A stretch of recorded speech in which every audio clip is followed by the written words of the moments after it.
What's up, everybody? Ron Placone here reporting for Status Coup, and it is that time of the year. You know what it is. It's time for the top 5 political turkeys of 2023. We do this every year at this time of the year in honor of that holiday coming up, or it might be now, depending on when you're watching this video. But that holiday where what you were taught in school is 110% historically accurate. The Pilgrims landed in what is now known as America, and the natives, and they all got along. So they taught the natives to grow corn because they were so nice to the natives. Totally accurate. By the way, side note here before we kick into this, I was in Mexico a little while ago and I found out something. So Christopher Columbus, who is a genocidal lunatic who sold children into sex slavery and is famous for getting lost, as an Italian American, I've always been very outspoken that we should not be celebrating that guy. But anyway, I learned something else about him. Apparently, at some point in time, somebody presented him with cocoa beans. And I guess they just said, hey, we have this thing. We think it could be valuable. You're rich. Do you want to get in on this? And he said no, because he didn't see the value in it. So Christopher Columbus, instead of being some genocidal lunatic who sold children into sex slavery, his legacy could have been giving the world chocolate. But he didn't have the foresight to realize, hey, I think this might be kind of valuable. Maybe people are going to like this. So anyway, once again, everybody, this year, like all years past, it's hard to narrow it down to just 5. So I did what I always do, and we're going to start out with a couple honorable mentions. All right, so first honorable mention here, Senator Chris Coons of Delaware. Why did Senator Chris Coons make it? Well, because recently he had Aaron Mate, the journalist for the Gray Zone, thrown off a train. Why? Because Aaron Mate asked him about supporting a ceasefire. Now, y'all probably saw the video for this. He was in a quiet car, which he made a big deal out of. Ironically enough, Senator Coons was getting very loud in said quiet car. Aaron asked him quietly, which, by the way, is permissible in the quiet car. You are allowed to have quiet conversations. He asked him about a ceasefire. He was very polite about it. Senator Coons kind of freaked out, kept threatening to throw him off the train. Aaron Mate eventually moved, and then at the next stop was removed from the train, presumably via request of Senator Coons. So, look, these are public officials. They are supposed to be public servants. If a journalist is on a train and wants to ask them a basic question about something very, very pressing in the area of foreign policy, they can at the very least, first of all, they should answer the question, full stop. But if they're not going to, if they're going to try to cop out like, hey, I'm on a train, they could at the very least give a media contact, say, hey, look, I'm on a train. I'm trying to take a nap. I'm not really coherent enough to give like a decent answer right now. Please contact my media office. Let's do this at a better time. You don't threaten to throw someone off a train and tell them you're not allowed to talk to me here. All right. These are elected officials, not royalty. All right. We're not the peasants to their royalty. And we're going to get more into this later when we get into the actual top 5. But Senator Coons, honorable mention. Now, he just got an honorable mention and didn't really make the top 5 because he's, on it, not interesting enough to make the top 5. And there's been way more atrocious things that have gone on, unfortunately. Now, another thing about the honorable mentions, usually the honorable mentions go to people who aren't quite totally in the political space directly at the moment, because again, it's hard to narrow it down to just 5. So I got to have a little bit of scrutiny here. So first, second honorable mention here, Chris Christie. Why does Chris Christie get an honorable mention? Well, because of his cringe performance in the GOP debate, that ridiculous Donald Duck joke that he was really proud of. And let's be honest, Chris Christie has no interest in being president. Chris Christie has no interest in serving in office ever again. Chris Christie is really interested in a job at MSNBC, and that's what he was making his audition tape for in those GOP debates. And quite frankly, it was really freaking annoying.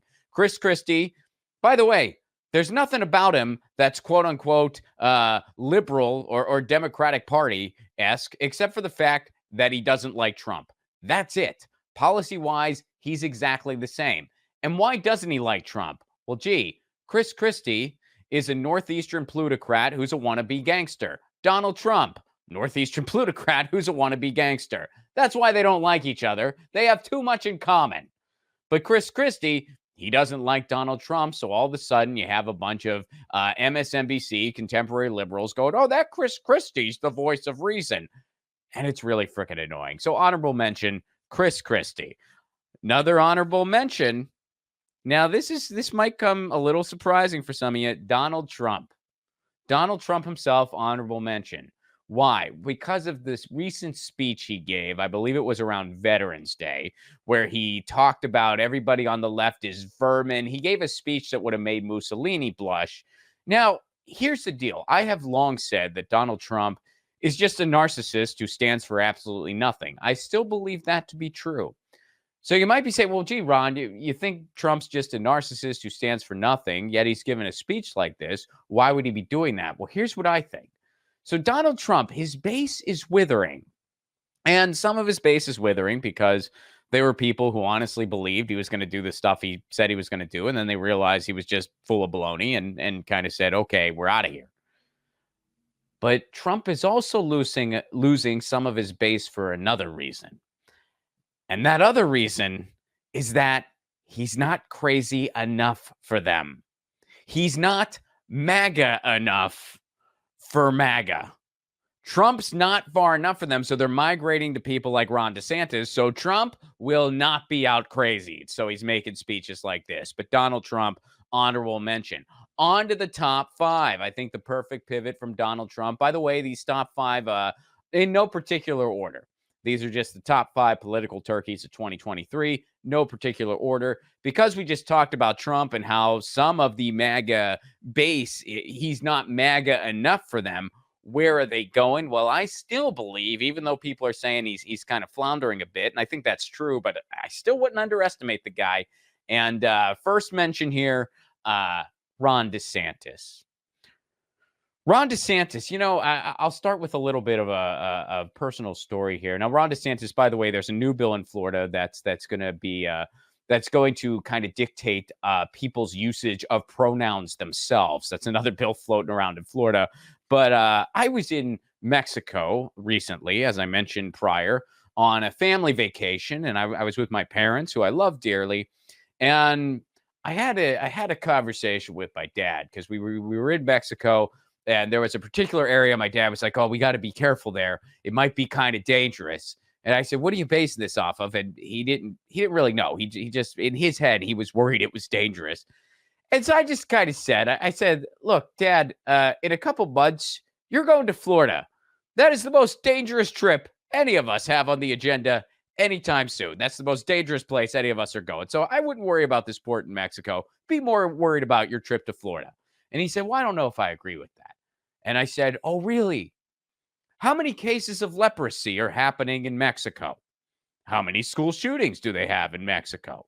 How many book burnings are going on right now in Mexico? Did Mexico ever issue a statement saying that if you're a socialist or communist, don't come here? No? Well, that all happened in Florida. That's all a thing down in Florida. How many nightclubs have been shot up in recent memory? And look, I know that there is the cartel in Mexico. I know that that is a thing. But guess what? I'm pretty sure the cartel is not coming after random American dudes in their 60s who have money belts and Steeler sombreros. I'm pretty sure my dad was fine. But the point is, Ron DeSantis is causing complete chaos in the state of Florida. He is a theocratic fascist, and he will always likely make my top five. You might be thinking, I'm pretty sure Ron DeSantis was in the top five last year. I'm pretty sure he was too. And you know what I have to say to that? You can yell Yahtzee, but Ron DeSantis will probably always make the list because he's a Nazi. All right, moving on. Let's see. John Fetterman. John Fetterman made the list this year. Now, similar to the situation with Senator Coons, John Fetterman at an event, and we covered this on Status Coup. I know you all have seen the video at this point. John Fetterman was questioned by an attorney and human rights advocate named Dan Kavalek. I'm sorry if I'm mispronouncing that.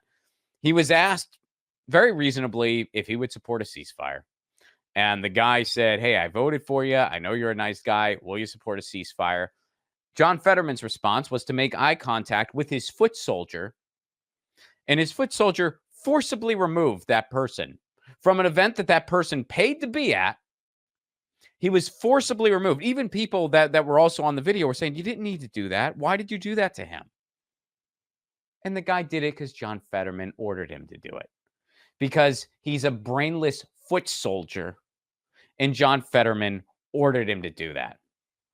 That's who John Fetterman is. And he showed that. And his views on the whole conflict in Israel-Palestine are absolutely atrocious. He has the analysis of a 6-year-old where he won't address what's really going on. And he should know better because he was asked by Mike Elk of Payday Report, straight up asked him.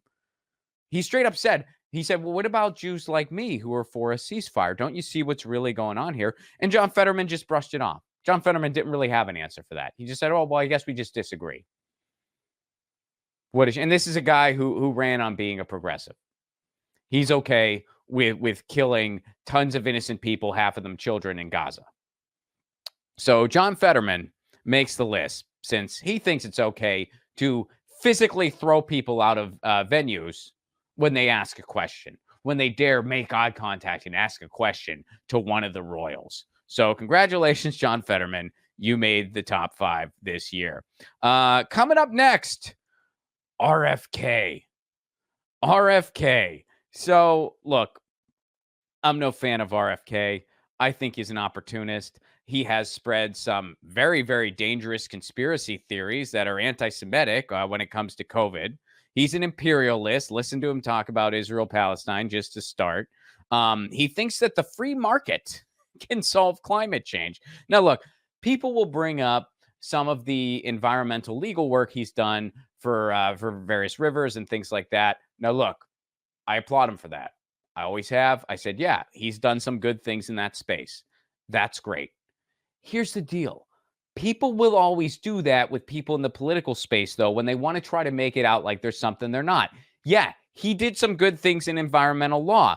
That's one thing in an entire body of work. And this guy is a Kennedy, one of the most powerful political dynasties this country has ever seen. RFK wasn't just born on third base. He was born on third base with a lead going to home, and the batter who was up hit the ball deep into left field. It's bouncing. All he has to do is run home, and he somehow managed to screw that up. So that's who RFK is. And people do that. People who are still sugarcoating what RFK is and trying to make it out like he's something he's not. He is a right-wing Democrat, never missed an opportunity to endorse a Clinton, has ties to the CIA, has ties to Wall Street. He's not some working-class hero. He's not some leftist in any sense of the word. He does not support universal health care. A lot of people are seeing through him as of recent, which is good, but some people still aren't. And they'll point to things like the environmental work he did in the past, which again, I applaud him for that. But you can do that. Most people who have had an entire political life, you can point to one or two good things they did. And then what their sycophants will do is they'll try to make it out like that completely defines them. And you can do that for almost any politician. Hillary Clinton sycophants, but back when she was running, they would point to the tune she was singing in the early 90s when it came to universal health care. Yeah, she's for universal health. Don't you remember when she was first lady? Yeah, that's not the tune she's singing anymore. Ironically enough, she also started getting more money from the insurance lobby. I'm sure it's just a coincidence. Barack Obama used to be an activist in Chicago. Then he changed and became an activist for Wall Street. So what I'm saying is, yeah, the guy did some cool stuff in the environmental legal space. I applaud him for that, but that doesn't give him a pass for his entire body of work, his entire life. And also, it's very interesting that now he's saying that the free market will solve climate change, when at the same note, this is a guy who realized that you needed to pass legislation to stop polluting. The guy who had to go to court to stop pollution and rein in big oil is saying the free market will take care of it. Don't you see the crazy tragic irony there? And RFK, he's enjoying his 15 minutes of fame. So now all of a sudden, whatever is trending on Twitter, RFK is going to be for it for the next 15 minutes. He's into crypto now, you name it. Even JFK's grandson called him out on that. Now, you may have seen that video. I certainly don't agree with JFK's celebration of Joe Biden or his analysis of Joe Biden's presidency.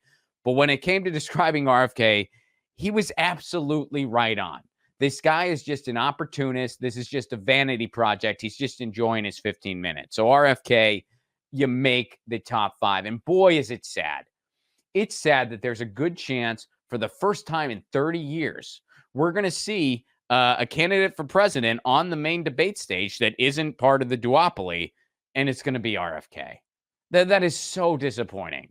So disappointing. So RFK, congratulations. You made it. Next on the list, Jack Bergman, Republican out of Michigan. Now, you might be wondering, if you're not from Michigan, or even if you are, you might be wondering, who the hell is that? That's random that he made the top 5. Well, here's why he made the top 5. He is the big guy in charge of censuring Rashida Tlaib. He was leading the charge on censuring her for her speaking up for Palestinian rights. And it's interesting, he's only censuring her, not all of the other people in Congress that have called for the ceasefire. And there hasn't been many. There have not been many people in Congress calling for a ceasefire, but it's been more than just Rashida Tlaib, yet he's only trying to censure her. Why just her? Well, she also happens to be Palestinian. So that guy, and this is just this guy trying to get some kind of political celebrity. No one really knew who he was or cared until this moment. So way to go, Jack Bergman. You made the top 5 for that. And last but certainly not least, again, these are in no particular order, but last but certainly not least, the commander-in-chief himself, Joe Biden. We can go on and on about how underwhelming Joe Biden's presidency has really been when you don't look at the kind of numbers that they fudge around to make it out like everybody's happily employed. The way they measure unemployment is absolutely ridiculous because they don't count disgruntled workers or underemployed people. And most people in the United States are underemployed because we don't have living wages. And when I say underemployed, I don't mean they're not getting enough hours. They're probably getting too many hours. I mean, they're not getting enough money to live.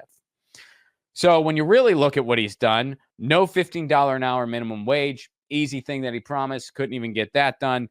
He promised he wouldn't expand drilling. He did. He broke that promise. Totally waffled on student loans. Took him 3 years just to get a fully staffed FCC. Took him 3 years. Most presidents, it takes a couple weeks. Joe Biden took him 3 years. Now, part of that was just the Senate dragging their feet too. That doesn't all completely land on him. But he's the president. He has the bully pulpit. It's up to him to make sure they act on that stuff, and he didn't give a hoot. So that still lands with him. When he said nothing will fundamentally change, that is the only promise that he kept. And what really gets him in the top 5 this year in particularly, the country is collapsing and all of our resources are going to the Ukraine and Israel. He said that a ceasefire wasn't possible. He keeps fueling this conflict. He keeps giving Netanyahu whatever he wants, giving Zelensky whatever he wants. Not only is this causing carnage around the world, oh, and by the way, something just dropped today. A representative for Joe Biden is now looking into oil extraction in Gaza. They're talking with the Israeli government about trying to get oil from Gaza. Because there's always a connection to natural resources. There is always a connection to natural resources, and now we're seeing it in real time. So he earned a new nickname, Genocide Joe. And elections coming up in 2024. This is a huge blemish, and Joe Biden probably doesn't care. And the DNC probably doesn't care. He is down in every single poll. It doesn't look like that's going to change. And nobody cares. They're just going to hope that the alternative is so repulsive that people will just hold their nose yet again. And if that doesn't happen, well, that's a bummer, but the gravy train will keep rolling. We got some fundraising to do. So there's your top 5 political turkeys of 2023. Joe Biden, Jack Bergman, RFK, John Fetterman, and Ron DeSantis. Honorable mentions to Donald Trump, Chris Christie, and Senator Chris Coons of Delaware. That's been the top 5 political turkeys. I hope you all have a very, very wonderful holiday. And I'll also announce that some screenings have been announced for my movie. You guys know that I just finished up a movie. It's called Left at Wall. You can check out the trailer on my YouTube channel, which is just YouTube/Ron Placone. So check out the trailer. And our first screening of 2024 is going to be in Tucson, Arizona. February 22nd, Tucson, Arizona. I will not be there. It's just a screening of the movie that you can check out. So Tucson, grab those tickets now at ronplacone.com. March 20th, Washington, D.C. There's a screening in Washington, D.C. That's actually a free screening, so you get lucky, Washington, D.C. And March 22nd in Pittsburgh, Pennsylvania.